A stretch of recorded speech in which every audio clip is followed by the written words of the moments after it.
Assalamualaikum warahmatullahi wabarakatuh. Alhamdulillahirabbil alamin. Wa bihi nasta'inu ala umuri dunya waddin. Wassalatu wassalamu ala asyrafil anbiya'i wal mursalin sayyidina Muhammadin wa ala alihi wa sahbihi ajma'in, amma ba'd. Yang terhormat Ustadz Zainal Muttaqin MA selaku dosen pengampu mata kuliah Fikih Lughah, dan juga teman-teman sekalian, alhamdulillah kita masih diberikan karunia sehingga dapat melaksanakan perkuliahan di siang hari ini. Untuk selanjutnya, izin perkenalan. Nama saya Hidayatul Falah sebagai moderator, dan perkenalkan juga teman-teman saya. Yang pertama ada Farihah Zainur Rahma, Abdurrauf Al-Afif, dan Rizka Khairati. Oke, untuk pemateri yang pertama yaitu saya sendiri. Dan untuk yang selanjutnya pembahasan tentang bahasa Semit. Bismillahirrahmanirrahim. Baik, di sini saya akan menjelaskan tentang sejarah bahasa Samiyah atau bahasa Semit. Bahasa Semit adalah cabang bahasa Afroasiatik yang paling besar. Selain merupakan yang terluas dalam rumpun bahasa ini, bahasa Semit juga bahasa yang paling awal yang sampai secara tulisan kepada kita. Tidak ada kesepakatan yang pasti di antara para ahli bahasa dan ahli sejarah tentang tempat di mana bahasa Afroasiatik bermula. Ada yang mengatakan bahasa ini bermula dari Ethiopia. Ada juga yang mengatakan bermula dari daerah Livan. Bahkan ada juga yang mengatakan berasal dari Kenya. Para penutur cabang bahasa ini seringkali menganggap bahwa mereka adalah keturunan Sem, salah satu putra Nabi Nuh. Oleh karena itu, nama cabang ini disebut dengan bahasa Semit. Bahasa Semit memiliki 4 cabang bahasa yang terbagi di dalam Akkadi, Kanaan, Aromi, dan Janibi. Studi tentang bahasa Semit ini akan mengantarkan kita kepada studi yang lebih komprehensif rumpun-rumpun bahasa ini. Salah satunya adalah bahasa Arab. Istilah bahasa Samiyah ditetapkan sebagai sebutan bagi sekumpulan bahasa yang dihubungkan kepada salah satu anak Nabi Nuh alaihi salam, yaitu Sam. Orang yang pertama kali memberikan istilah tersebut adalah Scholzer pada tahun 1781 ketika dia mencari nama bagi bahasa orang Ibrani dan bangsa Arab. Dia melihat antara bahasa Ibrani dan bahasa Arab ternyata ada hubungan dan kesamaan. Scholzer menyandarkan penanaman ini kepada berita yang terdapat dalam kitab Taurat tentang keturunan Nuh setelah terjadi banjir besar. Oke, untuk selanjutnya yaitu bahasa Samiyah terdahulu. Ulama Yahudi pada masa lalu meyakini bahwa bahasa Ibriyah atau Ibrani adalah bahasa terdahulu manusia. Pendapat ini berkembang, bahkan sebagian ulama Arab juga meyakini pendapat ini. Sebagian mereka berpendapat bahwa bahasa Asyuriyah Al-Babiliyah atau Babilonia Asyuriyah merupakan bahasa terdahulu, tetapi pendapat ini kurang disertai argumentasi karena apa yang disampaikan kepada kita dari peninggalan Asyuria sedikit sekali. Ada juga sebagian ulama yang berpegang pada unsur-unsur kesamaan antara bahasa-bahasa Samiyah, yaitu aspek dari mufradat dan qawaid. Lalu mereka menjadikan kesamaan tersebut sebagai gambaran bagi bahasa Samiyah pertama, dan mereka menganggap bahwa bentuk bahasa ini merupakan bahasa Samiyah pertama kali dan digunakan dan pertama kali berkembang. Di antara yang dapat diterima menurut bahwa bahasa Arab merupakan bahasa yang paling banyak terjaga dari bahasa asalnya, yaitu bahasa Samiyah, baik dari aspek mufradatnya maupun qawaidnya. Sebabnya adalah karena perkembangan bahasa tersebut terjadi di tempat terdahulu bagi bangsa Syam, dan tepatnya bahasa tersebut ditempatkan independen dan tidak banyak dipengaruhi oleh bangsa luar. Maka sedikit sekali percampuran dengan bahasa lain. Juga tidak ada jalan lain untuk menjauhkan bahasa tersebut dari bahasa asalnya tersebut. Mungkin itu cukup dari saya. Terima kasih. Baiklah teman-teman semua, di sini saya akan menjelaskan karakteristik bahasa Samiah.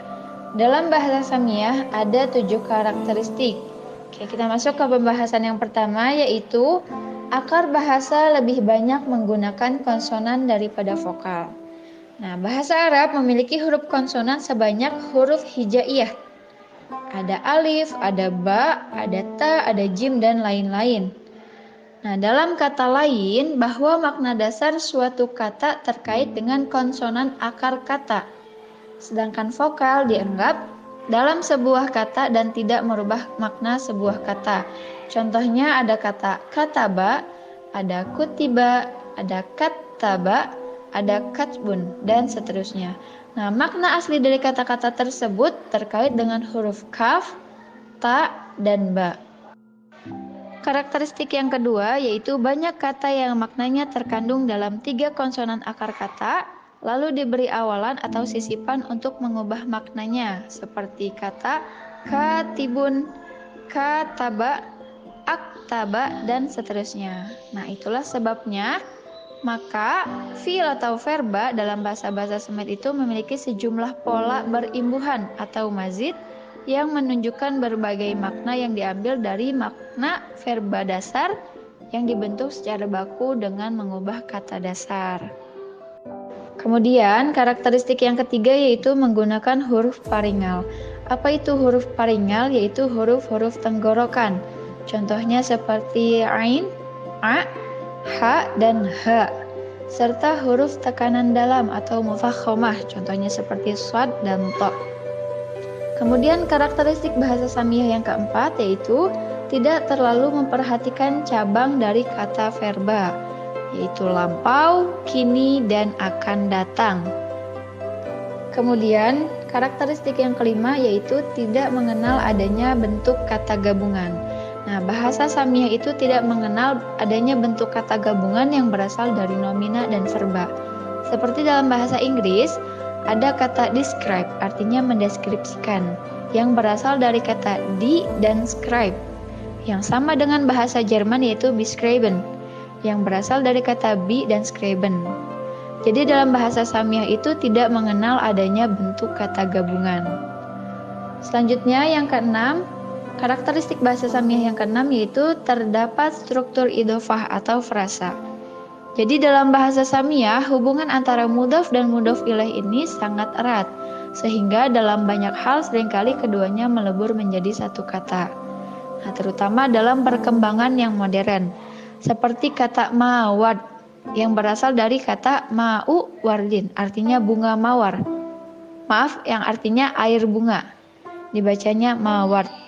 Dan ada kata rismal yang berasal dari kata roksu malin yang artinya modal. Dan karakteristik bahasa Samiah yang terakhir yaitu terdiri dari 3 huruf. Jadi secara umum bahasa Samiah terdiri dari 3 huruf. Contohnya seperti kata doroba, kemudian kata dakhola, ada kata kharaja. Nah, itu tadi penjelasan tentang karakteristik bahasa Samiah. Kurang lebihnya mohon dimaafkan, saya kembalikan kepada moderator. Baik, selanjutnya yaitu materi tentang pembagian bahasa Arab. Nah, dalam pembagian bahasa Arab terbagi menjadi 2 kelompok besar, yaitu ada kelompok baidah dan kelompok bakiyah. Nah, yang pertama di sini ada bahasa Arab baidah. Bahasa Arab baidah disebut pula bahasa Arab al-Nukushi karena informasi tentang bahasa ini cuma ditemukan pada tulisan dan lempengan batu, dan bahasa Arab baidah sudah punah di telan zaman. Bahasa Arab baidah ini juga dituturkan oleh orang Arab yang berada di utara kota Hijaz atau berdekatan dengan bangsa Aramiyah. Nah, bahasa Arab baidah ini terbagi menjadi 3 bagian, yaitu ada Lihyan atau Lihyaniyah, Samud atau Samudiyah, dan Safa atau Safawiyah. Yang pertama ada Lihyaniyah. Ini diambil dari nama suku Lohain yang bertempat tinggal di utara kota Hijaz. Tapi sayangnya informasi informasi ini kurang akurat tentang Qabalah ini. Yang kedua yaitu Samudiyah, yang dinisbatkan pada suku Samud sebagaimana yang dikisahkan dalam Al-Quran dan pada perjanjian lama, baik itu Yunani maupun Roma. Yang ketiga atau terakhir yaitu Safawiyah. Informasi tentang pembagian bahasa ini didapatkan pada prasasti dan penulisan yang diperkirakan antara abad ketiga dan keempat Masehi. Selanjutnya, pembagian bahasa Arab yang kedua yaitu ada bahasa Arab Bakiyah. Yang dimaksud bahasa Arab Bakiyah adalah bahasa Arab yang masih digunakan oleh bangsa Arab baik dalam penulisan maupun lisan, kesusastraan dan sebagainya. Ini memunculkan berbagai dialek yang masih digunakan sampai sekarang, seperti Emirat Arab, Palestina, Yordan, Syria, Lebanon, Irak, dan lain-lain. Sudah dijelaskan di makalah. Selanjutnya ada dialek Arab. Nah, secara etimologi, lahjah seperti yang ditulis oleh Ibnu Manzur dalam Lisan Al-Arab bermakna gemar dengan sesuatu, menyanyikan atau mengucapkan dan membiasakannya. Sealur dengan makna ini, dalam kamus Al-Munjid disebutkan bahwa lahjah berarti bahasa manusia yang menjadi karakter dan dibiasakan olehnya. Dari makna etimologi ini dapat dipahami bahwa dialek merupakan sebuah ragam bahasa yang lebih disenangi, lebih biasa dipraktekkan, dan lebih mudah diujarkan oleh individu dari suatu komunitas bahasa tertentu dalam kehidupan keseharian mereka. Dialek juga bisa menjadi ciri khas bagi seorang atau suatu komunitas bahasa tertentu. Ada secara terminologi, lahjah atau dialek dalam kamus Longman diartikan sebagai variasi dari sebuah bahasa yang dipergunakan di suatu bagian dari sebuah negara yang bervariasi itu berbeda dengan variasi-variasi lainnya dari bahasa yang sama dalam sejumlah kata atau gramatikanya. Lebih diperinci lagi, Daud mengartikan bahwa lahjah atau dialek yaitu cara pemakaian bahasa yang berbeda dari cara-cara lainnya di dalam suatu bahasa karena masing-masing memiliki ciri kebahasaan yang khusus, dan tiap-tiap cara ini bersama-sama juga dalam membentuk ciri-ciri kebahasaan yang bersifat umum. Baik, bismillahirrahmanirrahim. Saya akan melanjutkan pemaparan materi yang keenam, yaitu dialek bahasa Arab, ragam dialek bahasa Arab. Yang pertama ada ragam dialek pertama yang namanya lahjah al-Kishkishah, ya. Bentuk perubahan kaf khotob muannas dalam waqaf menjadi shim, menjadi huruf shin. Tadinya huruf ki menjadi shin. Gimana tuh? Contohnya biki, ya, menjadi bikash, atau alaiki menjadi alaikash. Nah, seperti itu. Kedua, lahja al-kaskasah. Tadi sya, kalau tadi shin, kalau sekarang jadi sin, ya. Jadi contohnya alaika jadi alaikas, minka menjadi minkas, biki menjadi bikas. Nah, kalau tadi si shin yang pertama tebal jadi sin. Nah, kemudian lahja al-an'anah. Nah, kalau lahja al-an'anah ini perubahannya ada di awal, seperti kata aslama yang artinya masuk Islam, menggunakan lahja al-an'anah ini, huruf a-nya, hamzahnya berubah menjadi a, jadi aslama. Artinya sama, tidak merubah arti. Kemudian yang keempat adalah ja al-fahfafah, al-fahfahah, ya. Yang kalau di tengah-tengah kalimat ada huruf ha, itu diubah menjadi ain. Contoh, tahtahu artinya menggerakkan. Bagaimana kalau dirubah menjadi ain jadi ta'tahu? Maknanya sama, cuman perubahan dialek saja, seperti itu. Yang kelima adalah ja'al waqam, Perubahan harokat kaf menjadi kasroh apabila didahului dengan huruf ya atau harokat kasroh. Misal, alaikum didahului huruf ya kan, didahului huruf ya. Jadi alai bukan kum lagi tapi kim, alaikim. Nah, temannya al-waqam, al-waham. Ya, lahja al-waham. Kalau tadi harus didahului huruf ya atau harokat kasroh. Nah, kalau lahja al-waham ini gak usah, tapi tetap dibaca him, dibaca kasroh. Contoh, anhum jadi anhim, seperti itu. Terus yang ke-7 berarti lahja al-ajajah, ajah ya. Yang perubahan ya musyaddadah itu terletak di akhir. Kalau ada ya terus ada tasydid di atasnya, itu berubah menjadi jim. Contoh, tamimi, tamimi, karena itu ada tasydid itu. Nah, itu diubah menjadi apa? Menjadi jim, tamimij. Ya, artinya apa? Arti kata tersebut ialah orang-orang dari suku Tamim. Ya, apakah berubah arti? Tidak. Terus yang ke-8 lahja al-istinto. Nah, kalau al-istinto ini ada misalkan ada huruf ain itu di tengah-tengah dirubah menjadi huruf nun. Contoh, a'ta yu'ti. Itu kan pakai ain kan? Nah, ini dirubah menjadi huruf nun. Anto. Nah, artinya sama, tetap sama semua. Lahja al-watem. Perubahan huruf sin yang terletak di akhir menjadi ta. Contoh, yang harusnya ujungnya sin menjadi ta, annas, gitu kan. Annas artinya manusia.